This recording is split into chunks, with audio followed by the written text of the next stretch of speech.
ఇది జరగడానికి మనం అనుకున్నప్పుడు అన్ని జరగాలంటే కుదరవు. కానీ ప్రత్యేకించి మీరు 2 దశాబ్దాల ఆవేదన ఇది. దాదాపు 1,00,000 చెట్లు కూలిపోయాయి. ఈ తలలు బాగు చేసిన చెట్లు మన కేశవదాస్ పాలన చూసినప్పుడు మనం వచ్చినప్పుడు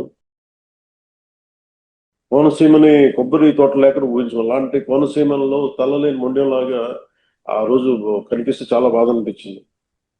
వెంటనే మంగళగిరి వచ్చి గౌరవ ముఖ్యమంత్రి గారికి తెలియజేసి వారికి 2 దశాబ్దాలు ఉన్న సమస్యను విన్నవించిన వెంటనే వారు కనీసం 45 రూపంలో ఏదో ఒక కన్స్ట్రక్టివ్ ఒక యాక్షన్ ప్లాన్ తీసుకోవాలి సార్ అని ఆయనకి రిక్వెస్ట్ చేస్తే ఆయన 45 రోజులు కాదని చెప్పి దాదాపు 34 రోజులు 35 రోజుల లోపే ఆయన మనకు కావాల్సిన 20,77,00,000తోటి ఈ రోజున ఈ డ్రెడ్జింగ్ పనులు ప్రారంభించడం, 8 కిలోమీటర్ల వరకు పూడిక తీయడం, 14.5 కిలోమీటర్లు గట్ల నిర్మాణం చేపట్టబోతున్నాం.